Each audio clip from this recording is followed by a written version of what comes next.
Hello there and welcome to Black Jackal Gaming. So 10th edition is here, but like 9th there are some factions that just dominate.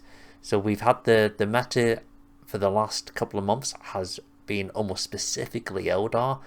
They've been dominating in every scene they're in. They've already had a nerf which they've been quite resistant to. They're pretty unfun to play against. They're pretty much the lie that GW sold us when they said 9th would be not as lethal, less AP and less rerolls, but they've rolled all that into Eldar. It's still there. They've really dropped the ball on this army. So looking at the numbers, it's pretty scary. They're dominating in every scene they're in. This week alone, they've won 8 events across the 10th so far, which is only coming up to not even 3 months old. They have 38 GTs or above wins. They've got a 68% win rate for this week, 72% if you take out the mirror, so that's when they play against each other, so that's a substantial amount. They're almost winning 3/4 of all fights they're in. 28 of their players this weekend went undefeated or just dropped one game, so they went 4-0 or 5-0 or 5-1. The only thing really holding them back is that Genestealer cults are quite powerful at the moment and they're taking some wins and they're lowering their percentage. If they weren't as strong, you'd see these numbers even higher.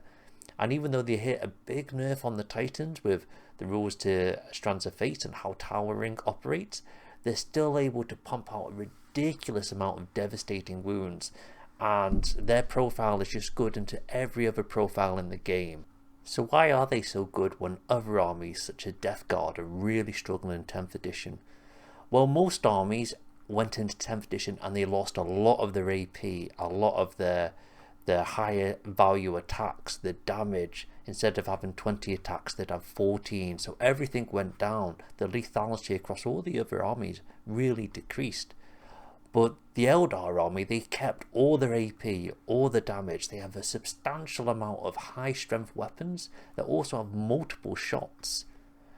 They have real consistent damage they can output with Strands of Fate, and they have a lot of rerolls baked into their army. So they're literally often, with these high strength weapons, hitting on a 2 or 3, rerolling, or even using a Strands of Fate, wounding on a 2 with a reroll, and then they can also reroll a damage as well, or have a CP or Strands of Fate, so they're really able to push out this high amount of damage, and often it's devastating wounds as well, so it's bypassing people's saves straight away. They have a substantial amount of good characters with good abilities that are relatively cheaply priced and can attach to multiple different types of units. They have abundance of free strat abilities on their characters, so they can really churn out extra stratagems every turn. And on top of this, they have a lot of characters that have free CP abilities, so they can really generate more CP than all other armies, as well as having free stratagems at the same time, really doubling down on the ability to have these special abilities go off multiple times around. They're absolutely drowning in invulnerable saves. For a toughness 3 army, they really shouldn't be that tough to take down. They should be difficult to play into, but that toughness 3 should really hold them back. But when such a substantial amount of their army has a 4-up invulnerability save or better, it's really hard to push wounds through onto them. And even though they had some point updates in the last update, it hasn't gone far enough to really destabilize the army and pull it back down to a 50%, 55% army. Fortunately, if you put Titans up and the likes of them, it's not going to have a dramatic effect, because across the board, the majority of the army is actually relatively cheap. And when you look across the index, if you compare it to something like the AdMech, which has very few anti-rules or devastating ability rules, there's a substantial amount of devastating wounds in the Eldar army. So they're constantly having the ability just to bypass people's saves, on top of the high amount of high rate of shots, the high AP, the high damage, the consistent rerolls. It really just puts you in a position where they can just consistently kill things in front of them. So what can realistically be done about them? Well, we're due an update in mid-September, and hopefully that's going to address some of the weaker factions by giving them reductions in points, I don't believe we're going to get many ability changes. They're going to seem to hold on to that for the moment, but something they should really address. So what can we do to bring Eldar down? Now, we don't want to stick them into trash tier, but we do really want to bash them down to where they should be, just a middling army, middling along with everyone else, where everyone has a relatively even chance to be successful. So the detachment rule, where each unit gets to reroll a hit and a wound, this should probably change to all, because most armies' detachment rule is relatively on the weak side, where having this ability just to have every single unit have a baked in to hit and wound roll, when you can consistently being able to shoot at 3s and 2s anyway, and wound on 3s and 2s, is a little bit powerful.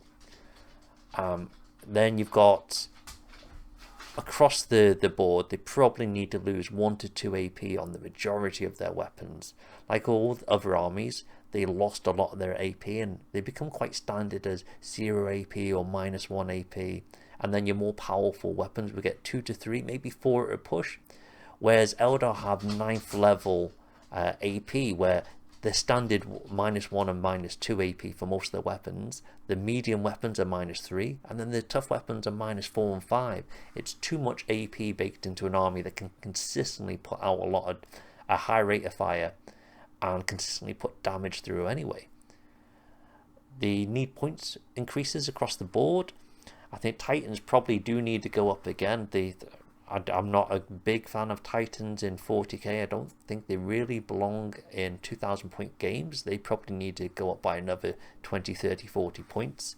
If they're not going to address devastating wounds and how they operate, and the anti-keyword, as well as towering for core rules, then really they just need to take units like that and either substantially take away some of their keywords and abilities, or just point them so they're not really used in the competitive scene. And if you want to use them casually, that's fine. Some of the other units across the board are quite good as well and just need a small increase. We're talking about 5 to 10 points across the board for a lot of things. The free strike use needs to be more limited. There's too often when it can go off, and multiple units that can use it, so it's hard to combat against.